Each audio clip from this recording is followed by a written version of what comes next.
kind man thought he had saved a neglected German Shepherd. He had no idea what he was bringing home. The dog was massive, strange, unlike anything he'd ever seen. But the moment he walked into the vet's office, everything changed. The vet froze, his hands trembling as he examined the animal. Seconds later, he ordered the clinic locked down, because this was no ordinary dog at all. The sun blazed down on the dusty auction yard, where animals were sold to the highest bidder. Among the nervous crowd stood a man, weary-eyed but determined. He wasn't looking for trouble, just a companion to fill the silence of his lonely farm. But then he saw it. Chained inside a rusted cage, a massive German Shepherd growled, its eyes glowing with an intensity that silenced the crowd. People stepped back, whispering that the beast was too wild, too dangerous. The auctioneer's voice faltered as the dog lunged, snapping at the air with teeth far larger than expected.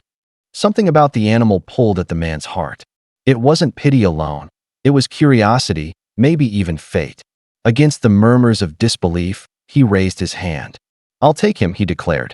Gasps rippled through the crowd. No one else dared. The chain was handed over. And in that moment, his life changed forever. The ride home was eerily quiet.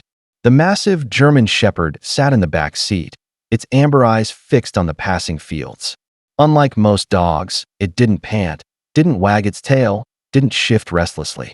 It just stared, as if calculating every mile between the auction yard and the man's farm. Once home, the animal explored cautiously, sniffing the air before pacing the perimeter of the property. Its movements were smooth, almost predatory, unlike the clumsy curiosity most dogs showed in new places. When the man placed down a bowl of food, the creature devoured it in seconds, then growled softly, not at him, but at something outside in the darkness. That night, the man couldn't sleep. From his window, he saw the dog sitting motionless in the yard, eyes glowing faintly under the moonlight. It wasn't restless. It was watching, guarding, as if waiting for something to appear. The man whispered to himself, uneasy yet intrigued, "You're not like any shepherd I've ever seen." Within days, strange things began happening around the farm. One morning, the man found deep claw marks etched into the wooden barn door, far larger than any dog could make. He ran his hand over the grooves, unease crawling down his spine. The shepherd sat nearby, watching him silently, its tail never wagging. Neighbors began to talk. Chickens in nearby coops were restless at night, and livestock kicked against their pens as if something unseen prowled nearby. "That's no ordinary dog you've brought home," one old farmer muttered, shaking his head. "It's too big, too wild." The man laughed nervously, but the words lingered in his mind. Even simple routines felt unsettling.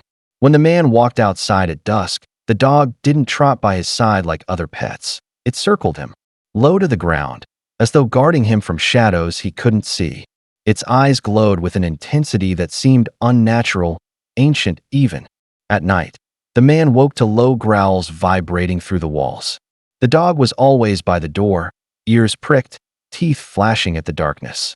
It wasn't just protecting him, it was warning something to stay away. The question haunted him. What exactly had he brought home? Uneasy after weeks of strange behavior, the man decided to take the dog to the vet.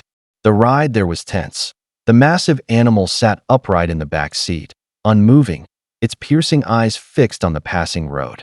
People at stoplights stared, some even recoiling at its size.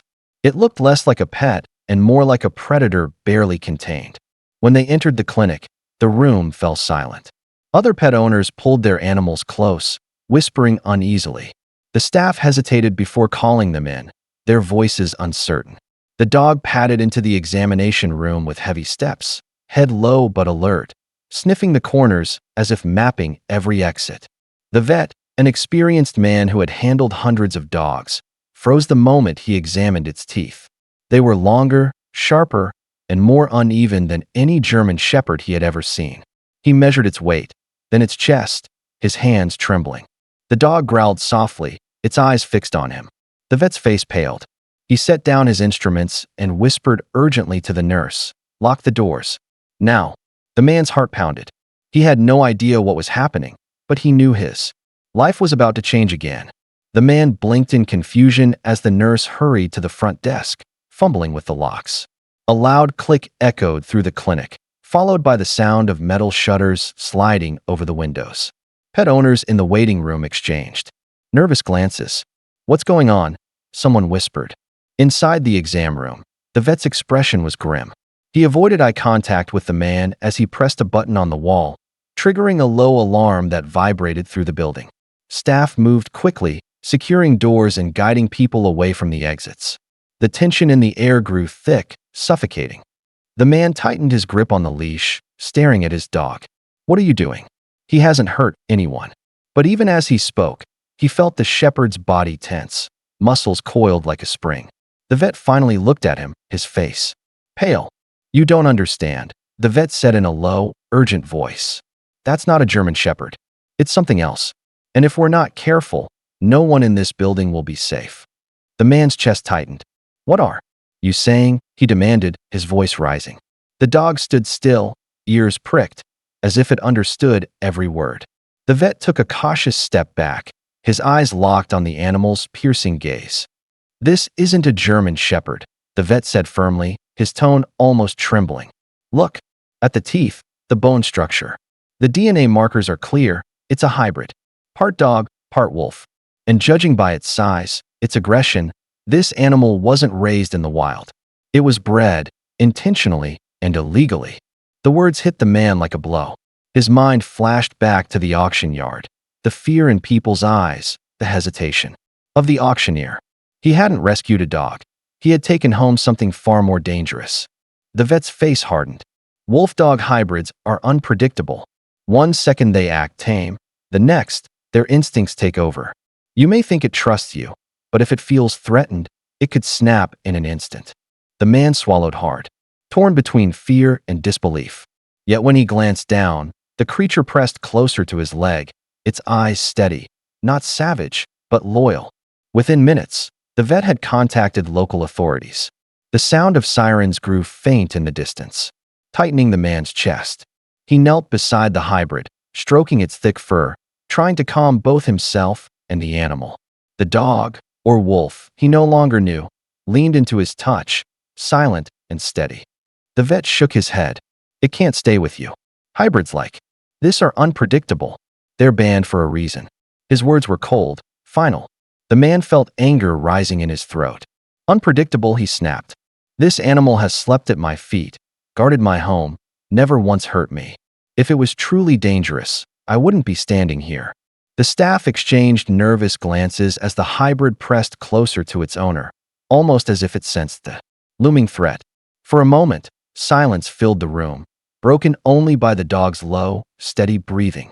The man's voice softened. "Maybe he wasn't meant to be mine. But I know one thing. He chose me. And I won't let you take him without a fight." Before the vet could respond, a sudden crash shook the clinic. A frightened dog in the waiting area had broken free, knocking over equipment and sending glass shattering across the floor. Panic erupted. Animals barked, cats hissed, people screamed. In the chaos, a small child stumbled dangerously close to the broken shards. The hybrid reacted instantly. With a speed that stunned everyone, it lunged forward, not in attack, but in protection. It placed its massive body between the child and the glass, nudging the little one back towards safety with surprising gentleness. Its low growl was not of rage, but of warning to the frightened animals around. The room froze. The man rushed to pull the child into his arms, his eyes meeting the vet's. Silence followed, broken only by the hybrid's heavy breaths as it stood guard, calm and steady. The vet's face softened, his voice low.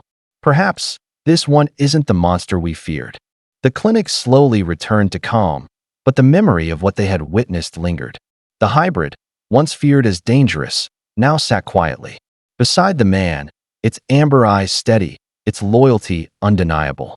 For the first time, the staff looked at it not with fear, but with respect.